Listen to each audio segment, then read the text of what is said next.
Hello everyone. तो finally आप सभी का इंतजार खत्म हो गया है। एसजीपीजीआई नर्सिंग ऑफिसर की वैकेंसीज आउट हो गई हैं, जिसका बहुत सारे बच्चे बहुत महीनों से इंतजार कर रहे थे। अब सबके बीच में एक ही तरह की बातें हो रही हैं। एसजीपीजीआई के लिए पढ़ना क्या है, कैसे पढ़ाई करनी है, कौन कौन से सब्जेक्ट्स, कौन कौन से टॉपिक्स को ज्यादा फोकस करना है, क्या इसमें नर्सिंग भी आएगी, क्या नॉन नर्सिंग भी आएगी इसमें। इस तरह के हजारों सवाल अभी आप सबके मन में चल रहे हैं और आप हम लोगों से पूछ रहे हो। तो I thought why should not I give you a one solution, एक ऐसा वीडियो जिसमें आपके अभी प्रेजेंट एसजीपीजीआई से रिलेटेड जितने डाउट्स हैं वो सभी सॉल्व हो जाएं। सो इस वीडियो को बेटा एंड तक देखना। एंड तक देखोगे तो बहुत सारी इंपॉर्टेंट चीजें हैं जो आप इस वीडियो से सीख के जाओगे अगर आप एसजीपीजीआई में नर्सिंग ऑफिसर बनना चाहते हो।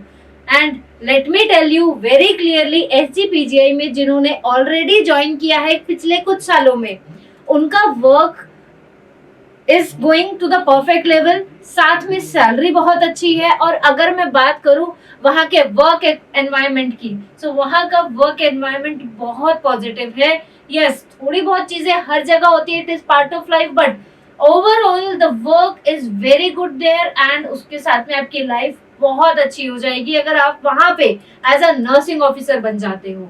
जरूरी नहीं है हमेशा सिर्फ और सिर्फ एक गोल पकड़ के रखोगे तभी आगे बढ़ोगे। कभी कभी एक तरह के दिखने वाले कई गोल आपको अपने सामने रखने होते हैं ताकि आप एक एक करके सक्सेस की सीढ़ी पे चढ़ते चले जाओ। अगर आपका टारगेट सिर्फ नॉर्सेट को क्रैक करना है, उसके साथ आने वाली जितनी और सीढ़ियां हैं उनको भी आपको पार करना है, जो आपको बहुत ज्यादा आगे तक ले जाएगी अपने जीवन में।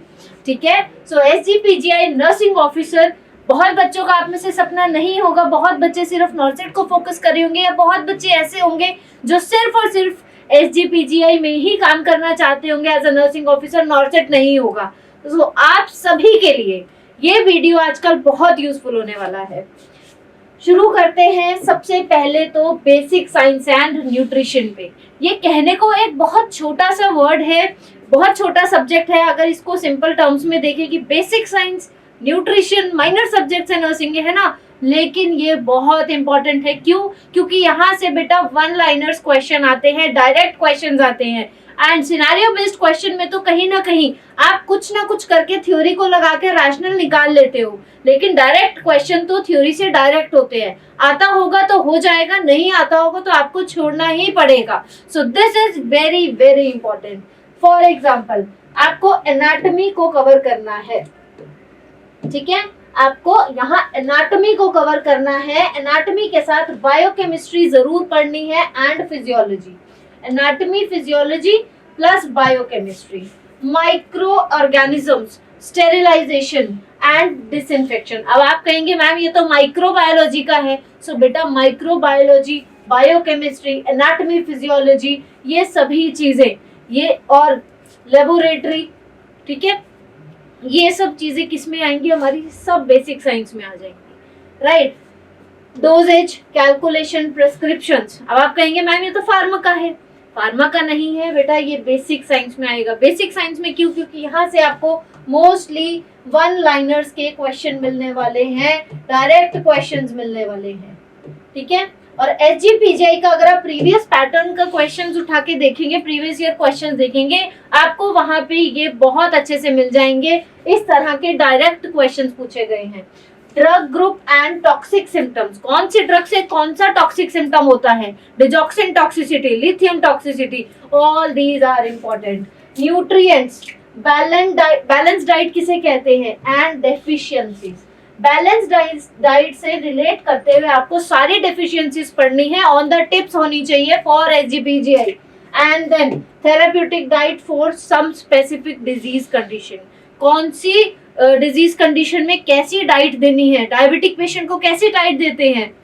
मेरे इतने से हिंट से आप समझ गए होंगे आपको इस टॉपिक को कैसे कवर करना है। राइट। सो ये बात थी हमारी कुछ बेसिक साइंस के टॉपिक्स की। नेक्स्ट माइनर सब्जेक्ट है हमारा साइकोलॉजी। साइकोलॉजी ज्यादा फोकस नहीं किया जाता नॉर्सेट जैसे बड़े एग्जाम्स में, मेंटल हेल्थ नर्सिंग ज्यादा किया जाता है, बट अगर हम बात करें इस SGPGI एग्जाम की बेटा, तो यहाँ पे साइकोलॉजी का भी इम्पोर्टेंट पार्ट है। साइकोलॉजी से भी यहाँ आपको क्वेश्चन मिलेंगे। You should know the difference between normal and abnormal behaviour, counselling, communication and interpersonal relationships. Along with that psychiatric therapies, कौन कौन सी साइकेट्रिक और we can say psychological therapies है। For example cognitive behavioural therapy, dialectical behavioural therapy and many more. ये therapies पे previous year पे SGPGI में question आ चुका है। And nursing roles, nursing profession ethics and etiquette. अब ये एक तरह से जनरल नर्सिंग का और यू कैन से FON का पार्ट आ जाता है, जहाँ पे आप प्रोफेशनल एथिक्स की बात करते हो, नॉन बेनिफिसेंस, मैलफिसेंस, राइट। सो ये सभी टाइप ऑफ एथिक्स हैं जो आपको याद करने हैं। ये भी प्रीवियस ईयर में आया हुआ है, ये भी आया है, ये भी आया हुआ है। Next, first aid and safe patient environment, this is also important.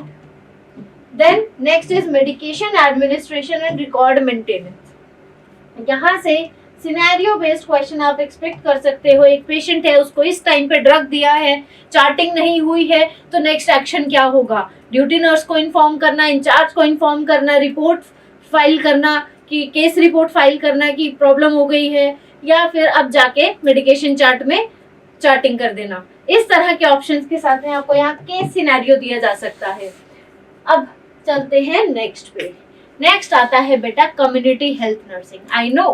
I know ये थोड़ा सा बोरिंग सब्जेक्ट लगता है, मन नहीं करता इसको पढ़ने का, क्योंकि पढ़ने के टाइम पे इसको नींद आती है। इसका भी रीजन मुझे पता है क्यों नींद आती है, क्योंकि यहाँ पे थ्योरी नहीं है, यहाँ वो पॉइंट्स हैं जिनको हमें मग अप करना होता है, और मगिंग अप करने वाले सब्जेक्ट्स बोरिंग ही लगते हैं। बट इसमें से भी आई मस्ट टेल यू, आपको ये टॉपिक्स तो विदाउट एनी मिस करने ही करने हैं। अगर आप ये सोच रहे हो कि प्रिपरेशन का एंड एग्जाम के जस्ट थोड़े दिन पहले आप कम्युनिटी हेल्थ उठाने वाले हो, तो प्लीज ध्यान रखना इन टॉपिक्स को तो जरूर कर लेना। Health determinants and disease control, health education and audio visual add.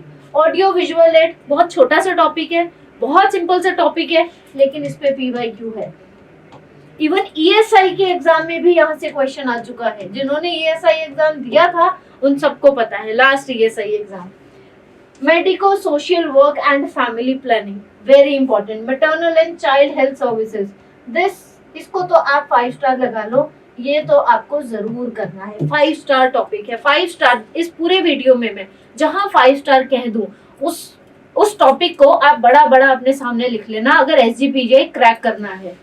Community diagnosis and national health care delivery system, सब कुछ ठीक है। This topic is your 4 star topic, ठीक है। स्टार की फॉर्म में आई विल टेल यू कौन से टॉपिक्स टॉप प्रायोरिटी है, कौन से थोड़े थोड़े कम प्रायोरिटी पे आते जा रहे हैं। सो यहाँ पे आके आ गया हमारा 4 स्टार टॉपिक। अब चलते हैं नेक्स्ट पे, वो सब्जेक्ट जो हर टेस्ट में, हर आपके एग्जाम के अंदर सबसे ज्यादा पूछा जाता है, मेडिकल सर्जिकल नर्सिंग। और बेटा ये ऐसा सब्जेक्ट है, अगर आपने 1 से 2 बार थ्योरी को पढ़ लिया, अगर आपकी थ्योरी 80% और आई कैन से 70% भी बेटा कवर है ना, तो आप इस सब्जेक्ट में बहुत अच्छा स्कोर कर सकते हो। सिर्फ और सिर्फ अपनी थ्योरी को आपको एटलीस्ट 70 से 80% स्ट्रॉन्ग करना है MSN में, ठीक है। क्या पढ़ना है यहाँ पे, common medical and surgical conditions. सबसे पहले तो कॉमन वाली पढ़ लेना, फिर OT preparation and anaesthesia care. OT preparation में जो हमारी चेकलिस्ट है, OT चेकलिस्ट, उसको जरूर पढ़ लेना। उस पे SGPGI में क्वेश्चन आ चुका है, ठीक है। OT की जो चेकलिस्ट होती है उस पे प्रीवियस ईयर पे क्वेश्चन आ चुका है, ठीक है। Then emergency care, resuscitation and critical care, this is also a 5 star topic. Next, infectious disease and barrier nursing. This is also important. Growth, development and pediatric care. ठीक है, yes, यहाँ पे हमने पीडियाट्रिक को भी इंक्लूड किया है। सो यहाँ पे ग्रोथ, डेवलपमेंट, पीडियाट्रिक केयर, ये टॉपिक तो आपका सब एग्जाम्स में कॉमन है और 5 स्टार टॉपिक है। सब exams, this is for all exams, ये वाला टॉपिक, ठीक है। Next is newborn, low birth weight baby and paediatric emergencies. जितनी भी न्यूनेटल डिजीज कंडीशंस है, हर्षप्रंग डिजीज है, मेगाकोलोन, एवरीथिंग, सबके क्लासिकल साइंस याद कर लेना, ठीक है। सभी के क्लासिकल साइन जरूर याद कर लेना। और लो बर्थ वेट बेबी क्या होता है, very low birth weight baby क्या होता है, ठीक है, appropriate for gestational age baby क्या होता है, ठीक है। ये सब टर्म्स आपको पता होने चाहिए, क्योंकि यहाँ पे एसजीपीजीआई एग्जाम में बेटा डायरेक्ट क्वेश्चन आ सकते हैं इस तरह के टॉपिक से, ठीक है। नेक्स्ट अब बात करते हैं ओबीजी एंड नर्सिंग एडमिनिस्ट्रेशन की। ओबीजी से क्या आएगा, ओबीजी से प्रेगनेंसी। प्रेगनेंसी में अब सवाल है, प्रेगनेंसी तो बहुत एक अम्ब्रेला टर्म है, इसके अंदर बहुत सारी चीजें आ सकती है, राइट। सो प्रेगनेंसी के अंदर आपको प्रेगनेंसी से लेके चाइल्ड बर्थ तक का बीच का सारा पार्ट पता होना चाहिए, like antenatal care, obstetrical emergencies, ठीक है, जीटीपीएल स्कोर। अगर मैं शॉर्ट में आपको एग्जांपल दूं, you should know what is GTPL score, कैसे कैलकुलेट करते हैं, ईडीडी कैसे कैलकुलेट की जाती है, ठीक है। और साथ में WHO के अकॉर्डिंग एंटीनेटल विजिट्स कितनी होती हैं, इस तरह के सारे topics. Labour, stages of labour, stages के साथ में जो फर्स्ट स्टेज के अंदर फेज आते हैं, लेटेंट फेज, एक्टिव फेज, वो फेजेस ऑफ लेबर आपको पता होने चाहिए। साथ में सेकेंड स्टेज ऑफ लेबर में जो आप पढ़ते हो कार्डिनल मूवमेंट्स ऑफ फीटस, वो भी आपको पता होनी चाहिए, हर एक term. along with that signs of pregnancy, ठीक है, signs of pregnancy is also very important. Next, family welfare and domiciliary services, health administration and supervision, nursing education। अब आ गया हमारा nursing administration सब्जेक्ट, तो वहां पे nursing education, trends and professional responsibilities। यहाँ से आप कम से कम 2 से 3 क्वेश्चन एक्सपेक्ट कर सकते हो from this nursing administration subject, ठीक है। 2 से 3 क्वेश्चन एक्सपेक्ट कर सकते हो, तो उसके अकॉर्डिंग इस टॉपिक को जरूर कवर कर लेना, ठीक है। नेक्स्ट अब आता है हमारा नॉन नर्सिंग का पार्ट। नॉन नर्सिंग में क्या आएगा, यस इस एग्जाम में बेटा नॉन नर्सिंग भी पूछी जाती है। नॉन नर्सिंग में सबसे पहले तो जनरल एप्टीट्यूड से क्वेश्चन आएंगे। क्या पढ़ लेना इसके लिए, ओवरव्यू पूरा का पूरा, जितने भी अभी आपको मैं टॉपिक्स बताऊंगी वो सभी पढ़ लेना। जैसे रीजनिंग में एनालॉजीज, सिमिलैरिटीज, डिफरेंसेस, पहला टॉपिक। अब एक काम करना, नर्सिंग तो बेटा आप ऑलरेडी पढ़ रहे हो, आप चाहे नॉर्सेट को टारगेट कर रहे हो, आरएमएल आईएमएस को टारगेट कर रहे हो, पीजीआई और एसजीपीजीआई, किसी भी एग्जाम को आप टारगेट कर रहे हो, आपके पास में एक सेट है पूरा। आपको पता है मुझे नर्सिंग की थ्योरी तो करनी ही करनी है, राइट। अब बहुत सारे बच्चे मुझे मैसेजेस भी भेजते हैं, ये डाउट में भी होते हैं, और आई नो ये स्ट्रगलिंग फेज है, ये प्रिपरेशन फेज है, इस टाइम पे ये डाउट होता है कि मैम नॉन नर्सिंग हमारी अच्छी नहीं है, उसको कैसे किया जाए। तो अब आपको क्या करना है, सबसे पहले तो अपने पूरे दिन को कर लो डिवाइड, ठीक है, अपने पूरे दिन को पार्ट्स में डिवाइड कर लो। सुबह उठ के करो पहले रिवीजन पुराने दिन का, पिछले दिन का जो पहले पढ़ा था, फिर उठा लो टॉपिक वाइज अपने टारगेट्स, ठीक है। पहले पढ़ो नर्सिंग, ठीक है, नर्सिंग के बाद आप उसी से रिलेटेड एमसीक्यू प्रैक्टिस करेंगे, और उसके बाद आप रख लेंगे नॉन नर्सिंग को, ठीक है। नॉन नर्सिंग कम से कम दिन में 2 घंटे देना शुरू करो। किसी भी एग्जाम को आप टारगेट कर रहे हो, सब में जो प्री का एग्जाम होता है, जहां भी प्री का एग्जाम है या सिंगल एग्जाम है, हर जगह नॉन नर्सिंग आती है, और नॉन नर्सिंग ही आपकी रैंक डिसाइड करती है, आपको सीट दिलवाती है। नर्सिंग तो बेटा सब पढ़ रहे हैं, है ना, बट हमें अपने उस सब्जेक्ट पे, उस टॉपिक पे कमांड बनानी है जिसमें बाकी सब वीक है। ये समझ के करोगे तभी क्लियर कर पाओगे एग्जाम। सो अपना दिन के एक लास्ट पार्ट में नॉन नर्सिंग को इंक्लूड करो। जो आपको मैं यहाँ पे टॉपिक्स बता रही हूँ, इनको नोट डाउन करो, इनको डिवाइड करो कि मुझे एक हफ्ते में ये टॉपिक्स खत्म करने हैं, एक दिन में ये टॉपिक्स खत्म करने हैं, ठीक है। जो आपके पास में लिस्ट होगी उसके अकॉर्डिंग आप इसकी प्रिपरेशन करनी अभी से स्टार्ट कर दो, ठीक है। चाहे दिन के 2 टॉपिक लो, फॉर एग्जाम्पल आपने कल के लिए प्लान कर लिया मुझे कुछ भी करके analogies and similarities and differences topic को खत्म करना है, आपने 2 से 3 घंटे लगा के नॉन नर्सिंग भी कवर कर ली इस तरह से, ठीक है। उसके बाद नेक्स्ट डे आपको पता है अब आपने स्पेटियल ओरिएंटेशन टॉपिक कवर करना है एंड विजुअलाइजेशन। फिर नेक्स्ट डे प्रॉब्लम सॉल्विंग। जब तक टॉपिक खत्म नहीं होगा नेक्स्ट टॉपिक पे मूव मत करना। एंड नॉन नर्सिंग बेटा ऐसा है जो अगर एक बार प्रैक्टिस से छूट जाएगा तो आप भूल जाओगे। जिन्होंने पहले नॉन नर्सिंग की है आप में से जो भी वीडियो देख रहे हैं आप सब जानते होंगे ये चीज, है ना। थोड़ी सी भी प्रैक्टिस से हट जाए वो चीज तो माइंड में से फेड अवे होने लगती है। तो इसका सॉल्यूशन क्या निकालना है, आपने फॉर एग्जांपल एक हफ्ता लगा के कुछ टॉपिक्स कवर कर लिए, तो वीकेंड पे इन सभी टॉपिक्स का आपको क्वेश्चन को प्रैक्टिस करना है। इन सभी क्वेश्चन के एमसीक्यू प्रैक्टिस आपको करने हैं ताकि वो चीज वापस से कॉन्शियस में आ जाए। जिसके ऊपर धूल चढ़ गई है हफ्ते भर में वो वापस से कॉन्शियस में आ जाए, वो धूल हटानी है, ठीक है। उसके बाद फिर सेम साइकिल को रिपीट करना है तब तक जब तक ये वाले टॉपिक्स खत्म नहीं हो जाते। Problem solving, judgement, decision making, coding, decoding and series वाले क्वेश्चन।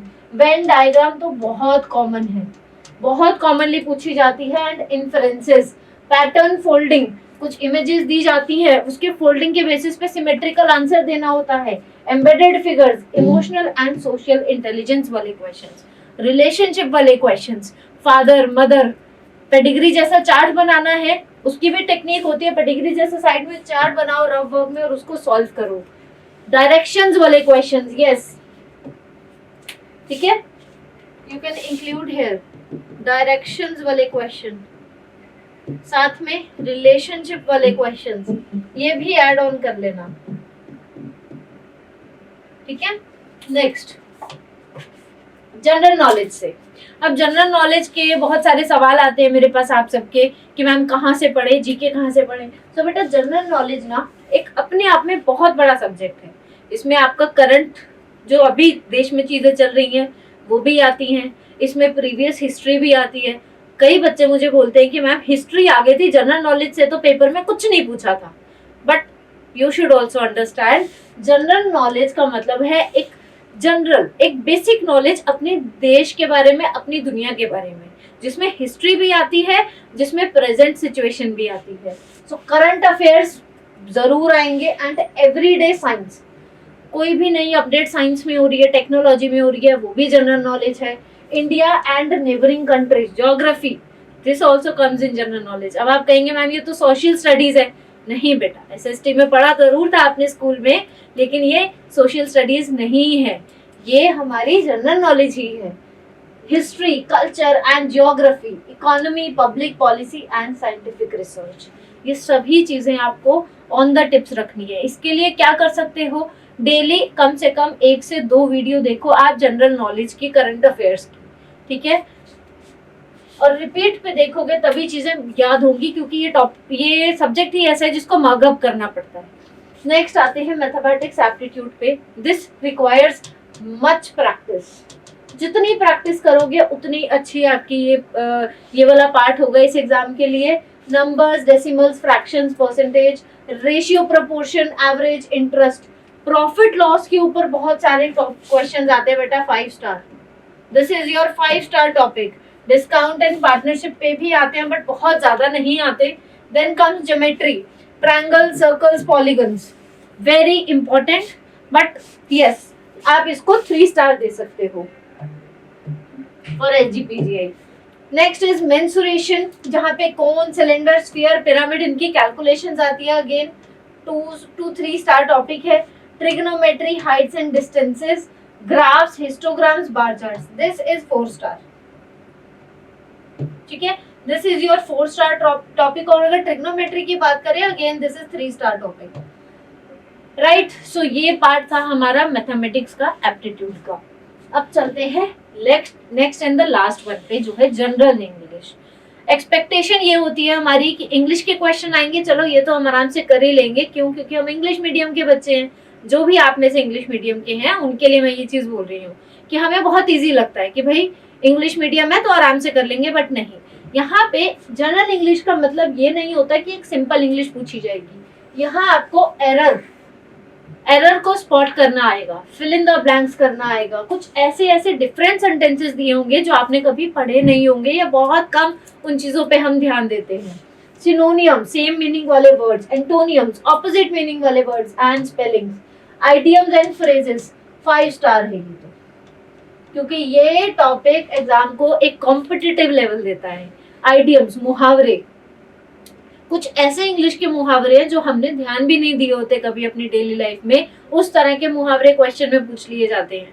हम कर देते हैं ऐसे आंसर्स को गलत, क्यों? क्योंकि हम मारते हैं वहां पे एक गेसिंग वर्क करते हैं, राइट? तुक्का मारने की कोशिश करते हैं, तो वहां गलती हो जाती है। तो इसके लिए बेस्ट है आप डेली इसकी भी कुछ वीडियोस देखो, वही आपको फॉलो करना है जो मैंने आपको बताया। दिन में डिवीजन कर लो, सुबह रिवीजन करनी है, फिर थ्योरी पढ़नी है नर्सिंग की, फिर एमसीक्यू करने हैं नर्सिंग के, फिर उसके बाद में आपको पढ़नी है थ्योरी नॉन नर्सिंग की। ठीक है, इस तरह से फ्लो रखोगे तभी तैयारी हो पाएगी, कोई भी एग्जाम आप टारगेट कर रहे हो। क्योंकि बेटा ये वाला जो पार्ट है ये तो सभी का कॉमन है ना, सभी एग्जाम्स में आ रहा है। बाकी जब एमसीक्यू प्रैक्टिस करो तो आपके पास में आपका टारगेट एग्जाम होना चाहिए कि आप कौन से एग्जाम को टारगेट कर रहे हो अभी। जैसे अगर आप एसजीपीजीआई को टारगेट कर रहे हो तो आपका टारगेट एग्जाम के बेसिस पे आपको एमसीक्यू प्रैक्टिस करने हैं। क्यों? क्योंकि एमसीक्यू अलग आते हैं। अगर आपका टारगेट सिर्फ नॉर्थ सेट है तो उसके बेसिस पे आपको अलग करने हैं, राइट? सो एमसीक्यू डिफरेंट तरह के करने हैं, लेकिन बाकी का जो पूरे दिन का पार्ट है वो कॉमन ही रहने वाला है। तो उसके लिए कंफ्यूज मत हुआ करो, मत पूछा करो ना, दिमाग में ये चीज लाया करो कि मैम थ्योरी कहाँ से पढ़े, है ना? ये वाला एग्जाम पढ़ना है तो थ्योरी कहाँ से पढ़े, वो एग्जाम पढ़ना है तो थ्योरी कहाँ से पढ़े? थ्योरी सेम रहती है, थ्योरी नहीं बदलती, सिर्फ एमसीक्यू का पैटर्न बदलता है और कुछ टॉपिक्स की ट्रेंड होते हैं जो एग्जाम टू एग्जाम डिफर करते हैं, otherwise everything is same. Nursing वही है जो आपने की है और वही सारे जितने भी हॉस्पिटल्स हैं वही वो आपकी नॉलेज को असेस कर रहे हैं, राइट? सो आई होप आपके काफी डाउट्स क्लियर हुए होंगे आज वाले मेरे इस सेशन से। बट फिर भी अगर कोई डाउट लग रहा है रिलेटेड टू द सिलेबस और बाकी कोई भी प्रॉब्लम लग रही है related to this SGPGI preparation, नीचे कमेंट कर देना वीडियो देखने के बाद, ठीक है?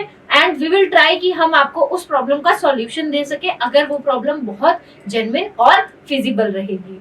Till then keep studying and keep revising, और कभी भी लाइफ में डीमोटिवेट मत होना।